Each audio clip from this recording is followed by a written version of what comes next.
दोस्तों आज विज्ञान कहाँ से कहाँ पहुँच गया है। पिछले 200-300 सालों के अंदर विज्ञान ने वो कर दिखाया है जिसकी कल्पना शायद आपने और मैंने कभी की भी नहीं होगी। जी हाँ, लगभग हर असंभव काम को विज्ञान ने संभव करके दिखाया है। बहुत सारे रहस्यों को सुलझाने में विज्ञान ने अपना योगदान दिया है। लेकिन क्या आप जानते हैं, आज भी ऐसे अनगिनत रहस्य हैं जिनके आगे कहीं ना कहीं विज्ञान भी फेल हो चुका है।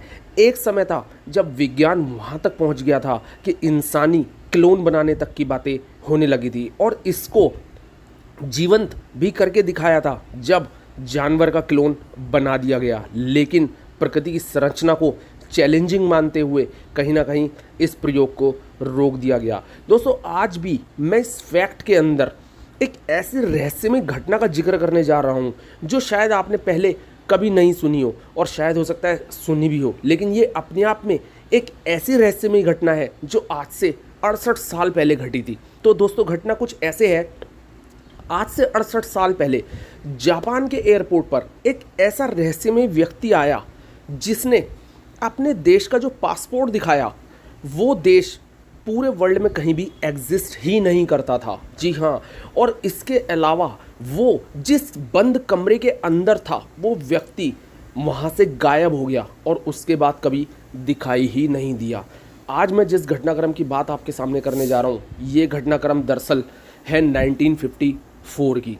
1954 समय था दोपहर के लगभग 12:30 बजे और घटनाक्रम होता है टोक्यो शहर के हैनाड एयरपोर्ट पर। जब सभी यात्री उतरते हैं तो वो सब चेकआउट काउंटर की तरफ जाते हैं और जाकर वहाँ अपना पासपोर्ट दिखाते हैं। पासपोर्ट अधिकारी बारी बारी सबकी चेकिंग करते हैं, सबका पासपोर्ट चेक करते हैं और सबको रिलीज़ कर देते हैं। लेकिन एक पासपोर्ट को देखते ही उनका माथा ठनक जाता है। दरअसल ये पासपोर्ट एक ऐसे शहर का होता है जिसे पासपोर्ट अधिकारियों ने आज से पहले कभी सुना ही नहीं था। वो उस व्यक्ति से इस पासपोर्ट के बारे में पूछते हैं तो वो बताता है कि मैं टोरेट शहर से आया हूँ। दरअसल टोरेट नाम का कोई शहर एग्जिस्ट ही नहीं करता था। तब पासपोर्ट के अधिकारी उस व्यक्ति से और पूछताछ करते हैं और उससे पूछते हैं कि आप ये जो शहर बता रहे हैं इस नाम का कोई शहर ही नहीं है। लेकिन तब वो व्यक्ति बताता है कि मैं यहाँ पहली बार नहीं आया हूँ, मैं पहले भी कई बार यहाँ की यात्रा कर चुका हूँ और इसका सबूत है मेरे पासपोर्ट पर लगे हुए ये वीज़ा। और देखिए अलग अलग कंट्री के ये वीज़ा लगे हुए हैं। ये देखकर पासपोर्ट अधिकारी उससे कुछ और कागजों की डिमांड करते हैं।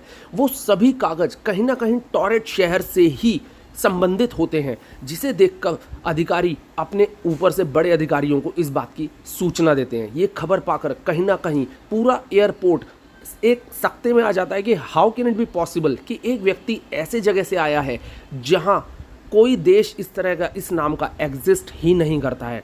तब वो उस व्यक्ति को एक पूछताछ कक्ष में ले जाते हैं और उसके बाद वहां एक मैप लगाया जाता है और उस व्यक्ति से कहा जाता है कि आप इस मैप के थ्रू बताइए कि आप किस शहर से आए हैं। तब वो व्यक्ति फ्रांस और स्पेन के बीच में एक शहर होता है एंडोला, जिसकी तरफ उंगली करके वो बताता है कि ये मेरा शहर है। लेकिन पासपोर्ट अधिकारी कहते हैं कि ये तो एंडोला शहर है, आपका टोरेट शहर नहीं है। तब वो बताता है कि मेरा टोरेट शहर 1000 साल पुराना है और ये सारे मेरे डॉक्यूमेंट इस बात के प्रूफ हैं। जब उसके डॉक्यूमेंट देखे जाते हैं तो वो कहीं से भी नकली नहीं थे, क्योंकि उन सब के ऊपर ओरिजिनल मोहर थी। और तो और उसके पासपोर्ट के ऊपर जितनी भी कंट्रीज़ में वो गया था वो सभी मोहरें असली थी। इसके बाद पासपोर्ट अधिकारी उनसे ये पूछते हैं कि आप यहाँ जापान में किससे मिलने आए थे और क्यों। तब वो बताता है कि मैं एक कंपनी के अंदर बिजनेस के सिलसिले में मिलने आया था और मेरा इस होटल में ठहरने का भी प्लान था। जब अधिकारी उस कंपनी से इस बारे में बातचीत करते हैं तो कंपनी उस व्यक्ति को पहचानने से जानने से बिल्कुल मना कर देते हैं। इसके बाद अधिकारी सोचते हैं कि ये कोई शातिर अपराधी है जो अपनी पहचान छुपा रहा है, और जब तक ये सब कुछ सच नहीं हो जाता और जब तक इसकी सत्यता की जांच नहीं हो जाती पासपोर्ट अधिकारी उसके सारे डॉक्यूमेंट, सारे कागज और सारा सामान अपनी कस्टडी में ले लेते हैं और उसको सेफ निगरानी में डिपॉजिट कर दिया जाता है और उस व्यक्ति को एक होटल की बहुमंजिला इमारत पर, जिसमें सिर्फ एक ही एग्जिट होता है और एक ही एंट्री होती है, उस रूम के अंदर उसको भेज देते हैं और बाहर 2 सिपाहियों की ड्यूटी लगा दी जाती है। अब इससे भी बड़ी अचंभे की बात तब होती है जब अगली सुबह वो दरवाज़ा खोला जाता है और वहाँ पर वो व्यक्ति दिखता ही नहीं है, वो व्यक्ति गायब हो चुका था। अभी दोस्तों रुक जाइए, इससे बड़ा एक और झटका लगना बाकी है। इसके बाद में पासपोर्ट अधिकारियों को खबर मिलती है कि उसका जो सामान कस्टडी में रखा गया था वो सारा सामान भी गायब हो चुका है। सारे अधिकारी आज भी जापान शहर के अंदर इस घटना को लेकर लोग अपना माथा पकड़ लेते हैं। कुछ लोगों का कहना है कि वो व्यक्ति किसी दूसरे ग्रह से यहाँ आ गया था, कुछ लोगों का कहना है कि वो टाइम ट्रैवल करके गलती से एयरपोर्ट पर उतर गया था। लेकिन घटनाक्रम कुछ भी हो, इसके बारे में बहुत सारी बातें हैं, बहुत सारी किताबें इसके ऊपर लिखी जा चुकी हैं, लेकिन आज भी इस रहस्यमयी घटना का कोई खुलासा नहीं हो सका है।